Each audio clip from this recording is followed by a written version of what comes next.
SLBC టన్నెల్లో చిక్కుకున్న కార్మికులను బయటకు తీసుకురావడంలో కాంగ్రెస్ ప్రభుత్వం ఫెయిల్ అయిందన్నారు మాజీ మంత్రి జగదీష్ రెడ్డి.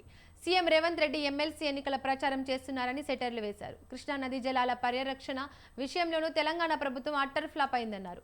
ఏపీ ముఖ్యమంత్రి చంద్రబాబు నాయుడు ఈ విషయంలో తొండివాదన చేస్తున్నారని ఆరోపిస్తున్న మాజీ మంత్రి జగదీష్ రెడ్డితో మా correspondent Naveen face to face. మాజీ మంత్రి ఎమ్మెల్యే జగదీష్ రెడ్డి గారు మనతో ఉన్నారు. వారితో మాట్లాడే మరిన్ని విషయాలు తెలుసుకుంటారు. సార్ చెప్పండి, సొరంగ మార్గం కూలి ఎస్ఎల్బీసీ సొరంగ మార్గం టన్నెల్ కూలి 3 రోజులు పూర్తి వస్తోంది.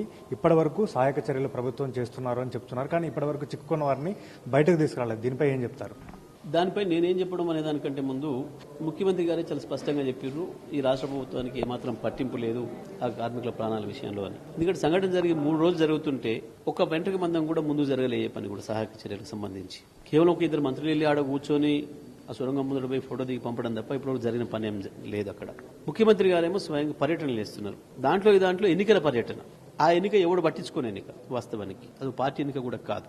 ఆ ఎన్నికల కొరకు ముఖ్యమంత్రికి 3 జిల్లాల్లో 3 హెలికాప్టర్లు పెట్టుకుని తిరిగే సమయం ఉంది. కానీ కనీసం 3 రోజులైనా ఇప్పుడు ఒక ఆచూక్యం దొరుకుతలేదు ఆ కార్మికుల గురించి అని చెప్పి ఆలోచించే సోయి లేదు. అంటే కార్మికుల ప్రాణాలంటే ఎంత లెక్క లేకుంటుందో ఈ రాష్ట్ర ప్రభుత్వానికి, ముఖ్యమంత్రికి స్పష్టంగా అర్థమవుతుంది మనకు. దీన్ని బట్టే ఈ రాష్ట్ర ప్రభుత్వం యొక్క ప్రయారిటీ ఏంది, వాళ్ళ ఆలోచన ఏంది అనేది మనకు స్పష్టంగా కనబడుతుంది. వాళ్ళు ఏ రకంగా ప్రవర్తిస్తున్నది మనకు కనబడుతుంది. వాస్తవానికి మనకి ఇంకొక మాట కూడా వీళ్ళు పత్రికా ప్రకటన రిలీజ్ చేసినారు ముఖ్యమంత్రి కార్యాలయం నుంచి. ప్రధానమంత్రి గారు ఫోన్ చేసిండ్రు, మాట్లాడిండ్రు, ఆరాధించిండ్రు. నిజమే, ప్రధానమంత్రి ఫోన్ చేసిండు, ఆరాధించిండు అన్నారు. కానీ మరి ఈ ముఖ్యమంత్రి కనీసం ప్రధానమంత్రిని అడిగినట్టు కానీ మరి ఈ దేశంలో ఎక్కడ ఏ మూలనున్నా ఆ టెక్నీషియన్స్ పంపండి, గతంలో ఇటువంటి ఫేస్ చేసిన వాళ్ళు, ఎక్స్పీరియన్స్ ఉన్న వాళ్ళని పంపండి, సొరంగాల్లో పనిచేసిన వాళ్ళు ఎవరైనా ఉంటే పంపండి, సొరంగాల ప్రమాదాల్లో రెస్క్యూ టీంలో పనిచేసిన వాళ్ళు ఎవరు ఉంటే పంపండి అని చెప్పి అడిగిన సందర్భం కనబడతలేదు మనకు. వారికి లేదు, వీరికి లేదు, ఇద్దరికి లేదు. ఇద్దరు ఎన్నికల ప్రచారంలో ఉన్నారు. ఇక్కడ ఈ రాష్ట్రంలో ఉండేది కేంద్ర మంత్రులు, వారక్కడే ఉన్నారు, వీరక్కడే ఉన్నారు. ఎవరికి సోయి లేదు. ప్రాణాలంటే లెక్కలేని పరిస్థితి. వాస్తవానికి భారతదేశంలో ఏ మూల నుంచి వెళ్ళి హైదరాబాద్కి విమానం రావాలన్నా 2-2.5 గంటలు, 3 గంటలే అత్యధికం. అది కోల్కతా వైపు నుంచి వెళ్ళి కావచ్చు, అటు సిలిగురి కావచ్చు, షిల్లాంగ్ కావచ్చు, అక్కడి నుంచి వెళ్ళి కావచ్చు. ఎక్కడి నుంచి రావాలన్నా 3 గంటల లోపే ప్రయాణం. ఒకవేళ అక్కడ వాళ్ళు ఎవరన్నా ఇంకా ఇతర ప్రాంతాల్లో వాళ్ళ వర్కింగ్ ప్లేసెస్ లో, లొకేషన్స్ లో ఉన్న ఆంచెలు హెలికాప్టర్ పెట్టుకుంటే 1 గంట 2 గంటలు పట్టవచ్చు. ఒక అరపూటలో హైదరాబాద్ విమానాశ్రయంలో దించవచ్చు.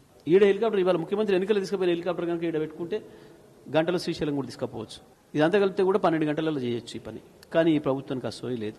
వరదలు వస్తే 6 గంటలకు పైగా, 8 గంటలకు పైగా ఆ ఇంటి మీద కూర్చొని వాళ్ళు అరుస్తుంటే, ఏడుస్తుంటే, మన కళ్ళ ముందే వరద ఇట్లా పెరిగిపోయి కొట్టుకుపోతుంటే ఖమ్మం జిల్లా ప్రజలు అర్థనాదాలు చేస్తుంటే కూడా సోయి లేని, పట్టింపు లేని, వరదకు వదిలేసిన, ప్రాణాలు వదిలేసిన వీళ్లకు అంతకు మించి సోయి ఉంటుందని అనుకోవడం కూడా ఈ రాష్ట్ర ప్రభుత్వం యొక్క గొప్పతనంగా ఆ రకంగా ఉంది.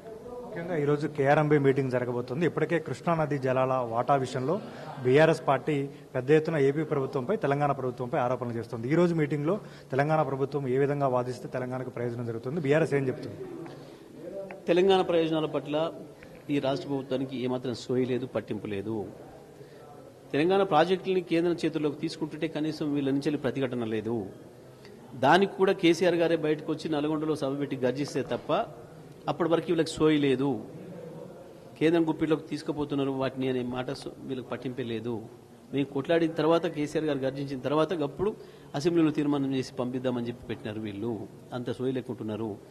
ఈ సంవత్సరం కూడా ఇప్పటికే ఉన్న మన నీళ్లు, కృష్ణలో ఏదైతే ఈ సంవత్సరం 1010 టీఎంసీలు వచ్చిందో దాంట్లో మన వాటాగా ఉండాల్సిన నీళ్ళు ఏదైతే 120 టీఎంసీలు ఇప్పుడు మనం అక్కడ ఆపుకొని ఉన్నామో, అవతల ప్రభుత్వం ఇప్పటికే మొత్తం వాళ్ళ వాటా అంత అయిపోయిన తర్వాత కూడా మన నీళ్ళని తీసుకుపోతుంటే, మనం దాచిపెట్టుకున్న నీళ్లను, అంటే మనం బ్యాంకులో వేసుకున్న డబ్బుల్ని దొంగతనంగా తీసుకుపోతున్న పద్ధతుల్లో నీళ్లు తీసుకుపోతుంటే కూడా ఈ ప్రభుత్వానికి సోయి లేదు.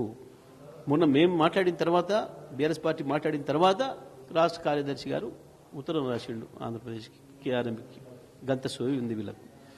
ఈ రాష్ట్ర ప్రభుత్వం యొక్క ప్రయోజనాల పట్ల ఏమాత్రం పట్టింపు లేని ప్రభుత్వం ఈ ప్రభుత్వం.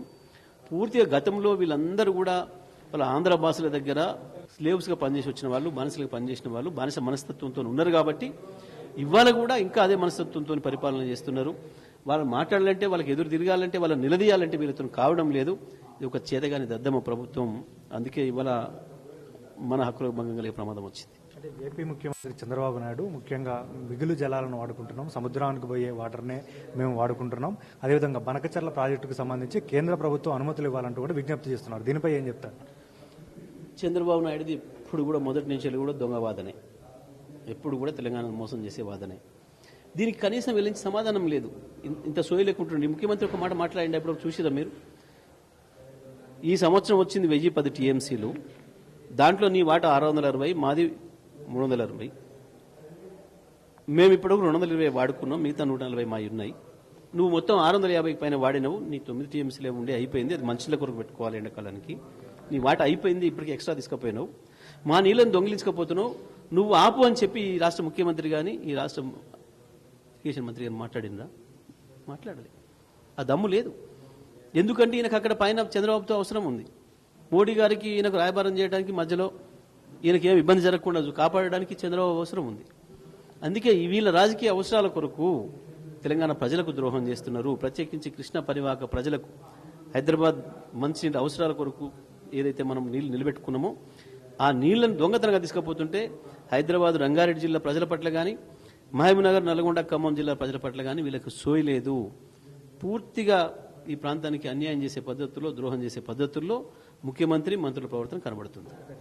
Thank you. ఇది ప్రధానంగా ఎస్ఎల్బీసీ సొరంగం కూలిన ఘటనలో కార్మికులను రక్షించడంలో, కార్మికుల ప్రాణాలను, వారిని సురక్షితంగా బయటకు తీసుకురావడంలో రాష్ట్ర ప్రభుత్వం 3 రోజులైనా విఫలమైందంటూ మాజీ మంత్రి జగదీష్ రెడ్డి అంటున్నారు.